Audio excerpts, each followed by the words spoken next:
Uwi na tayo. Pajar.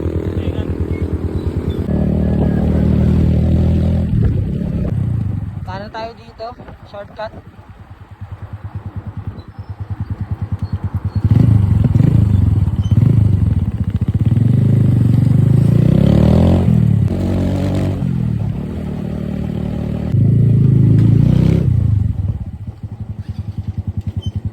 Taray, mahirap.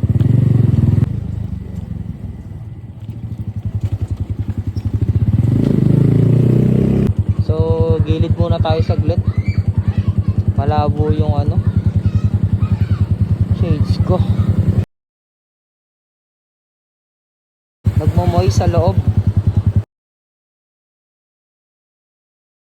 So, andito pa tayo sa ano, sa Talavera, sa Homestead. Homestead 2 ata to. So tingnan natin yung kapaligiran. May mga bahay sa gitna ng bukid. Napaka-presko ng hangin dyan.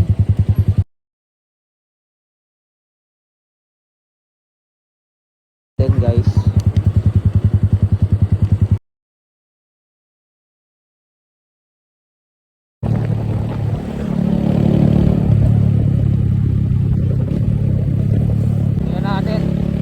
classic tayo dito na makasalubong.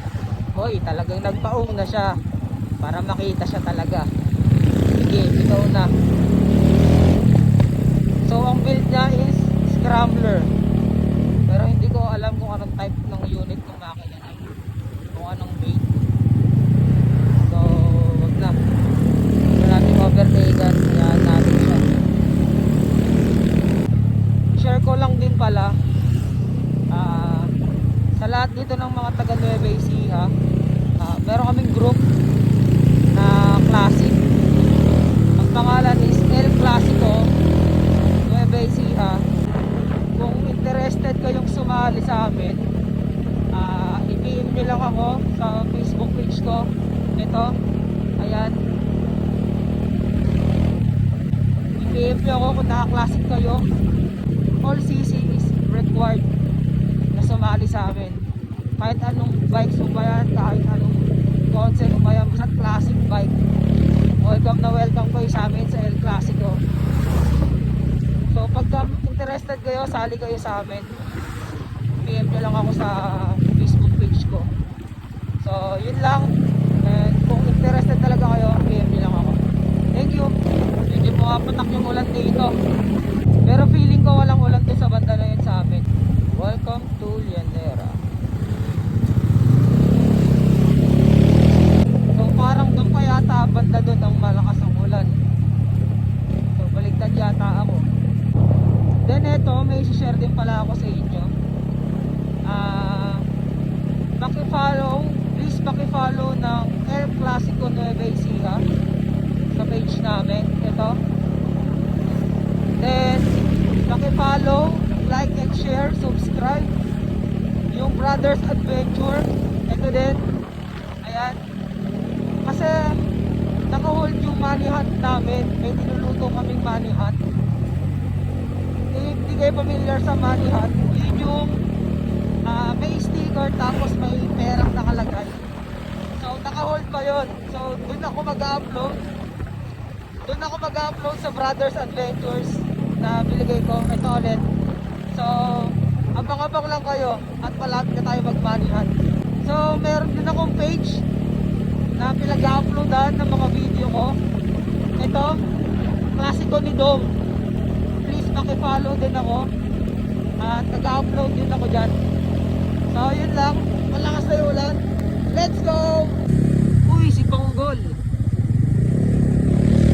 Baka Panggol yan. Medyo wet tayo ng konti. Siguro patila muna ako ng konti. Baka kasi yung ulan yung hinahabol natin.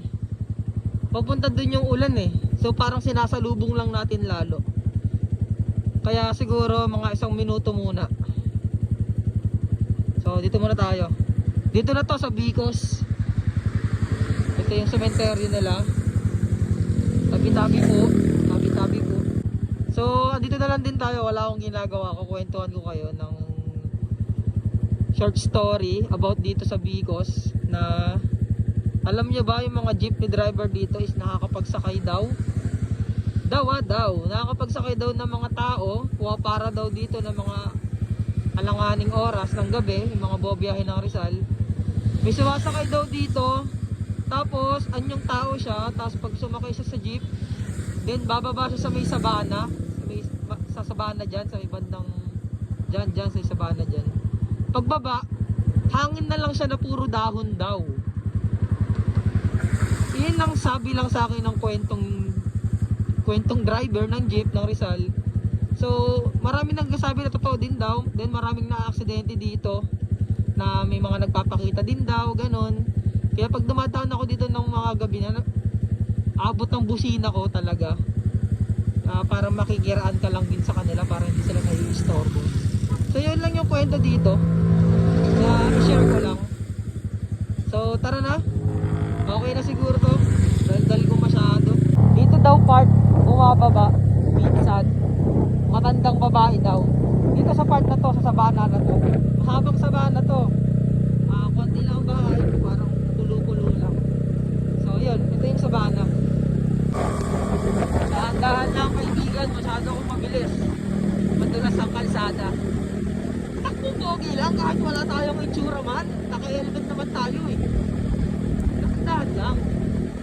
Yun ang advice ko sa mga motorista, sa mga riders. Pag ganitong maulan, madulas ang daan, dahan-dahan lang tayo. Kasi sa totoo lang, merong pamilya na naghihintay sa atin sa pag-uwi. Meron tayong pamilya na gusto tayong makita. So, kaya isa lang ang buhay, kaya ikatan natin to.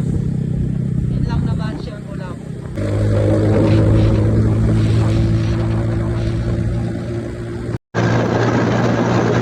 Aray ko naman.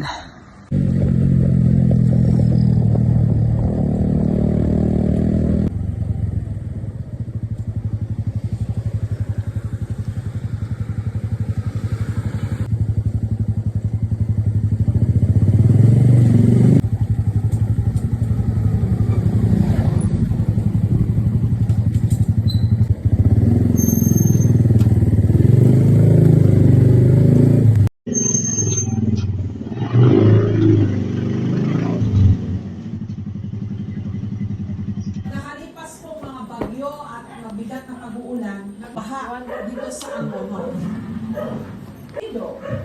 Kaya ba, o yung mga batong ginagamit sa pagpapatayo ng mga bahay at gusali. Kali.